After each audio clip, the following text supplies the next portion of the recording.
ආයුබෝවන් ඉස්සෙල්ලාට ඇකඩමි YouTube channel එකට ඔයාලවදත් වෙනද වගේම ගොඩාක් ආදරෙන් මම පිළිගන්නේ. ඉතින් ඔයාලා මේ දකින්නේ මම අද මහාන කියලා දෙන ඇඳුම. ඉතින් fabric එකේ මහාන කියලා දෙද්දි fabric එක තද පාට එකක් නිසා ඔයාලට පේන්නේ නැති වෙන්න පුළුවන්. ඒ වගේම තමයි අපි මෙතනදී ගොඩක්ම පහසුයි අපිට බ්ලොක් එකක් ආධාර කරගෙන මේ ඇඳුම හදා ගන්නවා නම්.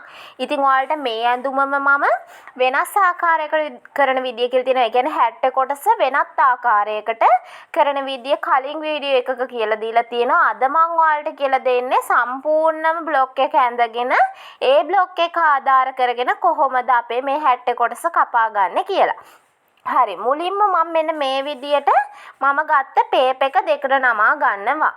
ඔයා රෙදි කොටසෙම මේක කපනවා නම් මෙන්න මේ විදිහට නැම්ම පැත්තෙන් තියාගෙන නැම්මට තියාගෙන ඔයා ඒක නැවත වතාවක් දෙකට නමා ගන්න ඕන. ඒ කියන්නේ ඉදිරිපස පළුව සහ පිටුපස පළුව යන කොටස් දෙකම එක සැරේ කපා ගන්න ඕන.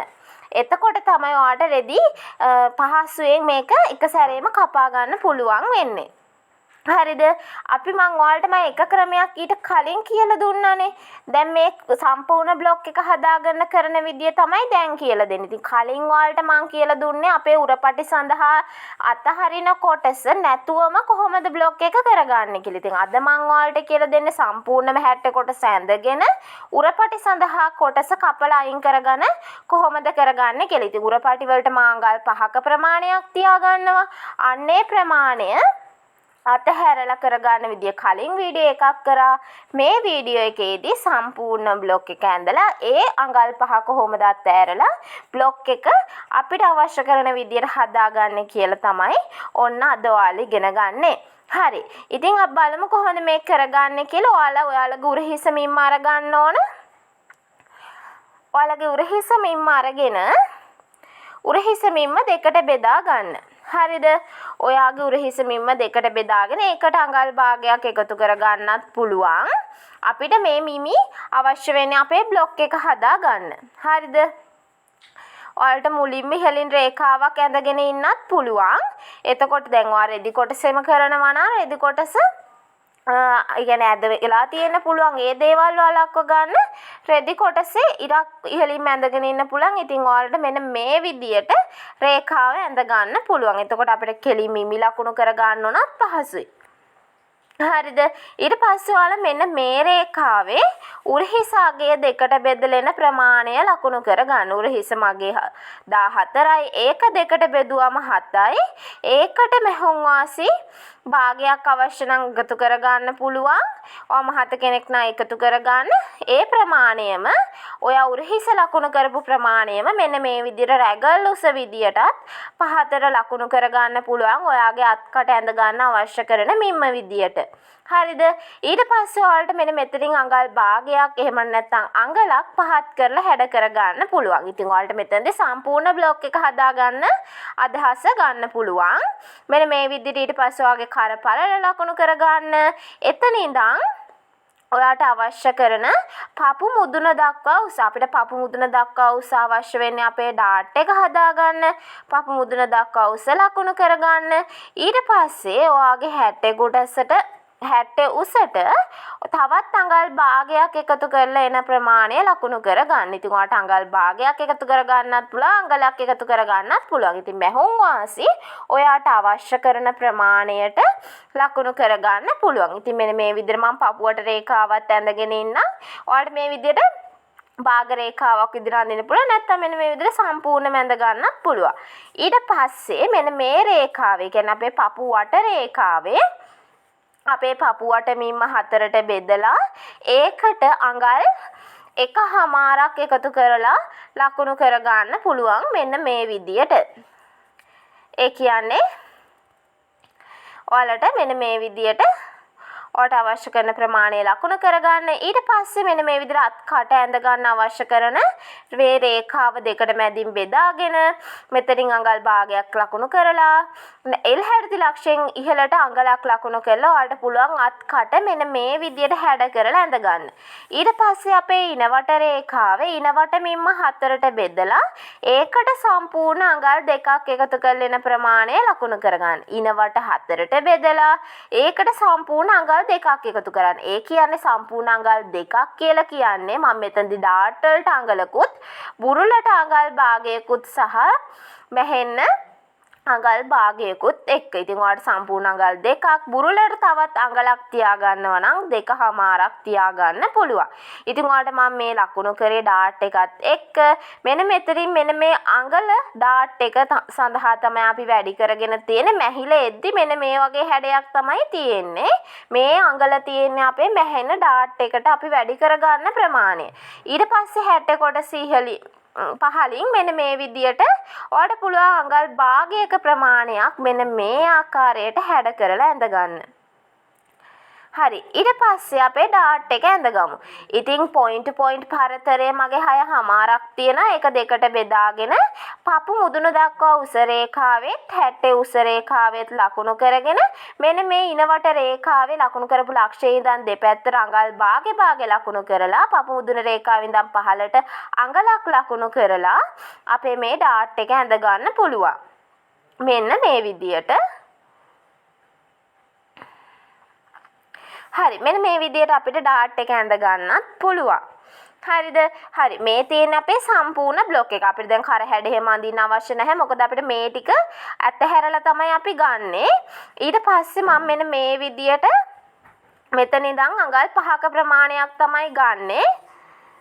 අඟල් 5ක ප්‍රමාණයක් ඔයාගේ දැන් කර වට يعني ලකුණු කරපු ප්‍රමාණයේ ඉඳන් අඟල් 5ක ප්‍රමාණයක් ගන්න. මෙන්න මේ රේඛාවෙන් ඉඳන් ලකුණු කරන්න එපා. මෙන්න මේ විදියට. ඉතින් ඔයාලට ඒ රේඛාවෙන් ඉඳන් ලකුණු කරොත් කරවට يعني කර ගැඹුර ප්‍රමාණය වැඩි වෙනවා. මෙන්න මේ විදියට ලකුණු කරගන්න. ඔයාලට කර ගැඹුර වැඩිපුර ඕන නම් ඒ රේඛාවෙන් ඉඳන් ගන්න අඟල් 5 පහලට. ඔයාලට නැත්තම් සාමාන්‍යයෙන් මෙන්න මෙතන ඉඳන් අඟල් 5 ගන්නත් පුළුවන්. මට පස්සේ හිතුණා අඟල් 5ට වඩා පොඩි ප්‍රමාණයක් වැඩි කරගත්තොත් හොඳයි කියලා. ඉතින් මාර පහත් කරපු රේඛාවෙන් ඉඳන්ම අඟල් 5 අරගත්තා. එතකොට ටිකක් කර වැඩිපුර ගැඹුරු වෙලා තියෙනවා. ඉතින් ඔයාලට කැමති විදියට ගන්න. වඩාත්ම නිවැරදි ක්‍රමය තමයි ඔයා දැන් අර කර ඇඳ ගන්න ලකුණු කරපු තැන ඉඳන් පහළට අඟල් 5 අරගන්න. ඊට පස්සේ මෙන්න මේ විදිහට ඇතුළට අඟලක් ලකුණු කරගන්න. අපේ මෙන්න මේ ලක්ෂයේ ඉඳන් අඟලක් ලකුණු කරලා මෙන්න මේ කට මෙන්න මේ විදිහට හැඩ කරලා ඇඳ ගන්න. මේ අඟල අඩු කරගන්න. මොකද අපේ දැන් අතක් දාන්නෙත් නැහැ. මේක කොටු උරපටි තමයි යන්නේ. එතකොට මෙතනින් අඟලක් 1.5ක් විතර මේ විදිහට ඇතුල් කරලා අත්කට හාරවල හැඩ කරලා ඇඳ ගන්න. ඒක අනිවාර්යයෙන්ම මතක තියාගන්න. මෙන්න මේ කොටස තමයි අද අපේ බ්ලොග් එකට අයිති වෙන්නේ. උඩ කොටස ගන්නෙ නැහැ. මම ඔයාලට කලින් වීඩියෝ එකේදී කියලා දුන්නේ අර උඩ කොටස මුකුත් මඳින්නේ නැතුව කොහොමද මේ අපි හදාගත්තේ යට කොටස විතරක් තනියෙන් කොහොමද හදාගන්නේ කියලා. ඉතින් ඔයා මේක රෙදි කොටසෙම නම් කපා ගන්නේ. මෙන්න මේ විදියට සම්පූර්ණ බ්ලොග් එක ඇඳලා කරගන්න යන්න එපා. මොකද එහෙම වුණොත් රෙදි ගොඩාක් අපතේ යනවා. ඉතින් ඔයාලට මට හිතුණා අර පළවෙනිකට මං කියලා දීපු ක්‍රමයේ කෙනෙක්ට අමාරු වෙන්න පුළුවන්, ඉගෙන ගන්න කෙනෙක්ට අමාරු වෙන්න පුළුවන්. ඒ නිසා ඔයාලා මෙන්න මේ ක්‍රමය ඔයා ඉගෙන ගන්න නම් ෆස්ට් ටයිම් නම් කරන්නේ ඔයාලට මෙන්න මේ ක්‍රමය try කරලා බලන්න පුළුවන්. ඉතින් මේ විදිහට බ්ලොක් එකක් හදලා තියාගන්න. ඒ තියාගෙන උනත් ඔයාලට අවශ්‍ය කරන ඇඳුම් අවශ්‍ය විදිහට හදලා කපලා ගන්න පුළුවන්. ඉතින් මේ විදිහට තමයි අපේ 60 කොටස ඔන්න අපි හදාගෙන තියෙන්නේ. මෙන්න මෙතනින් මේ ඩාට්ස් දෙක මැහිලා යනවා. ඒ ඔය ආකාරයට තමයි කරගන්නේ. ඊට පස්සේ මේ තියෙන අපේ සාය කොටස. ඉතින් සාය කොටස අපි අල්ලන්නේ මෙන්න මේ විදිහට චූටි වෙන රැලි කරලා. ඉතින් ඔයාලට මේක ගන්න පුළුවන් සම්පූර්ණ 60 පල්ල රෙද්ද දෙකට බෙදලා අර ගන්න පුළුවන්. මෙන්න මේ විදිහට යටින් අඟල් භාගයක් විතර මේ හැඩ කරගන්න. මම ඔයාලට මේක ඉනේ පළල ගන්න විදිය කියන්නම්. ඔයාලට පුළුවන් සම්පූර්ණ 60 පල්ල රෙද්ද දෙකට බෙදලා ගන්න. මම ගත්තේ එහෙම නැත්නම් ඔයාලට පුළුවන් ඔයාගේ ඉනවටමින්ම දෙකට බෙදලා එකෙන් ඒකට තවත් අඟල් 15ක් එකතු කරලා ඒක අරගන්න. හරි. මම මට අවශ්‍ය කරන ඔක්කොම කොටස් හදාගෙන තියෙන්නේ මුලින්ම ලයිනින් හදාගන්න තියෙනවා. මොකද 60 කොටසට මට හිතුණා ලයිනින් කරගන්න ඕනි කියලා ලයිනින් හදාගෙන තියෙනවා. ඊට පස්සේ මෙන්න මේ විදිහට මම උරපටි හදාගෙන තියෙනවා. මේ උරපටියක පළල අඟල් 2.5ක් වෙන්නත් දිග අඟල් 14ක් වෙන්නත් තමයි මම අරගෙන තියෙන්නේ. ඉතින් මේකේ දිග සහ පළල ඔයාලට අවශ්‍ය කරන විදියට ඔයාලට කැමති විදියට වෙනස් කරගන්න පුළුවන්. හරිද? ඊට පස්සේ දැන් ඊළඟට මේ තියෙන්නේ මම අර ඔයාලට කියලා දුන්න විදියට හදාගත්ත සාය කොටස. ඉතින් සාය කොටස හදාගනිද්දී ඔයාලට පුළුවන් අර මං කිව්වා වගේම ඔයාගේ ඉනවට මිම්ම දෙකට බෙදලා ඒකට තව අඟල් 15ක් එකතු කරලා අරගන්න. ඔයා ස්මෝල් සයිස්, මීඩියම් සයිස් අඳින කෙනෙක් නම් 60 පල්ල රෙද්ද දෙකට කපලා අරගන්න. ඉතින් මම අරගත්තෙත් එහෙම. එතකොට ඔයාලට රැලි කරලා ගන්න පුළුවන්. හරි මේ තියෙන අපි මේ විදිහට හදාගත්ත 60 කොටස අපි දැන් බලමු කොහොමද එහෙනම් මහගන්නේ කියලා. මුලින්ම ඔයාගේ උරපටි තමයි ඔයා හදාගන්න ඕනේ. ඉතින් මෙන්න මේ විදිහට කන පිට පැත්ත හරවලා දෙකට නවල මහගෙන හොඳ පිට පැත්ත හරවලා ඔයාගේ උරපටි ටික හදාගන්න. ඉතින් මේ තියෙන්නේ මම මේ විදිහට හදාගත්ත උරපටි. මේ විදිහට උරපටි හදාගෙන මම ඒ උරපටි ටික අයන් කරගත්තා. මේ තියෙන උරපටි ටික හරි ඊට පස්සේ අපි මේ උරපටි අපේ 60 කොටසත් එක්ක සම්බන්ධ කර ගන්න ඕනේ. 60 කොටස මෙන්න මේ විදිහට හොඳ පිට පැත්ත වෙන්න හරව ගන්න. 60 කොටසේ හොඳ පිට පැත්තට මෙන්න මේ විදිහට ඔයාගේ උරපටි තියාගෙන පින් කර ගන්න ඕනේ. ඉතින් ඔයාලට මෙතන මහ ගන්න පුළුවන්. මෙන්න මේ කොනෙන්ම තමයි අද මම මගේ උරපටි දෙක සම්බන්ධ කරගන්නේ. ඔයාගේ හොඳ පිට පැත්තට මෙන්න මේ ආකාරයට තියාගෙන තමයි ඔයා මහ ගන්න ඕන.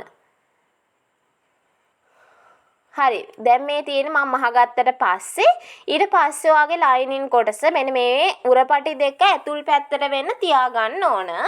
හොඳට මතක තියාගන්න උරපටි දෙක ඇතුළට දාගෙන තමයි ලයිනින් එක වටේට තියලා මහ ගන්න. ලයිනින් එක හොඳ පිට පැත්තට වෙන්න තියලා මහගෙන මෙන්න මේ විදියට ඔයාට පුළුවන් ලයිනින් එක අනිත් පැත්ත හරව ගන්න. ඉතින් ඔයාලට හොඳට පැහැදිලි ඇති. එතකොට දැන් අපි උරපටි අල්ලපු තැනක් උරපටි වල කොන් පේන්නේ නැහැ. ලයිනින් එකේ ඇතුළට යනවා. එතකොට හොඳ ලස්සන නිමාවක් අපේ ඇඳුමට ලැබෙනවා.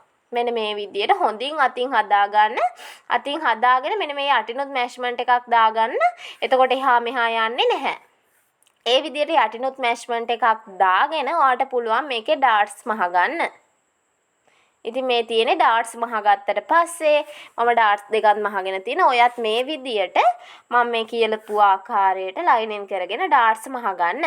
ඊට පස්සේ ඔයාගේ 60 කොටස මේ විදියට කරගෙන සාය කොටස අරගෙන ඔයාගේ 60 කොටසේ ප්‍රමාණයටම පුංචි පුංචි රැලි කර ගන්න. ඔයාට අතින් රැලි කර ගන්න පුළුවන්, නූල් ඇදලා රැලි කර ගන්න පුළුවන්. ඊට පස්සේ මෙන්න මේ විදියට සාය කොටස 60 කොටස එකට මූට්ටු කර ගන්න පුළුවන්. ඊට පස්සේ ඉදිරිපස්ස පළුව සහ පිටුපස්ස පළුව කියන කොටස් දෙකම මේ විදියට හදාගෙන ඔයාට තියෙන්නේ දෙපැත්තෙන් මූට්ටු කරගන්න. දෙපැත්තෙන් මූට්ටු කරගනිද්දී ඔයා බලන්න මෙන්න මේ විදියට එකම මූට්ටු වෙන තැන් හරිම ගානට එකට සෙට් වෙන තියෙනවද කියලා. ඉතින් එහෙම තියෙනවා නම් තමයි අපේ ඇඳුමට හොඳ ලස්සන නිමාවක් හොඳ නීට් එකක් ලැබෙන්නේ. ඉතින් ඔන්න ඔය විදියට ඔයා දෙපැති මූට්ටුවත් කරගන්න ඕන. ඉතින් මං හිතනවා ඔයාලට මං අද කියලා දුන්න ඇඳුම පහසුවෙන් කරගන්න විදිය තේරෙන්නේ නැති කියලා. ඉතින් මට මේකට ගියේ රෙදි යාරයක් 1.5ක් වගේ ප්‍රමාණයක්. ඉතින් ලයිනින් වලටත් එක්ක ඉතින් මේ වගේ කාලෙක මේ වගේ ඇඳුමක් තනියෙන් මහගන්න එක තමයි ගොඩක්ම ප්‍රයෝජනවත් වෙන්නේ. මොකද රෙදි වල මිලත් එක්ක. ඊට පස්සේ ඔයා මෙන්න මේ විදියට ඔයාගේ ඇඳුමේ යට වාටිය දෙපොටක් නවලා මහගන්න. ඉතින් මං හිතනවා ඔයාලට මේ ඇඳුම් මහන වේදිය හොඳටම පැහැදිලි ඇති කියලා. මොනවා හරි ප්‍රශ්නයක් තියෙනවා නම් කමෙන්ට් එකක් දාලා අහන්න. ඉතින් මේ තියෙන්නේ යට වාටියත් මහගත්තට පස්සේ අපේ ඇඳුම. ඉතින් මේ තියෙන්නේ අපි මේ මහගත්ත ඇඳුම. ඉතින් මං හිතනවා ඔයාලට මේ වීඩියෝ එක පැහැදිලි ඇති කියලා. ප්‍රශ්න එහෙම නැත්නම් ඔයාලට මොනවා හරි අදහසක් තියෙනවා නම් පහලින් කමෙන්ට් එකක් දාන්න. ඉතින් ඔයා තවත් දේවල් ඉගෙන ගන්න මගේ channel එක subscribe කරන්නත් අමතක කරන්න එපා. තවත් අලුත් වීඩියෝ එකකින් ඉක්මනටම හමු වෙමු. මගේ වීඩියෝ එකත් එක්ක එකතු වෙන ඔයාලා හැමෝටම ගොඩාක් ස්තුතියි.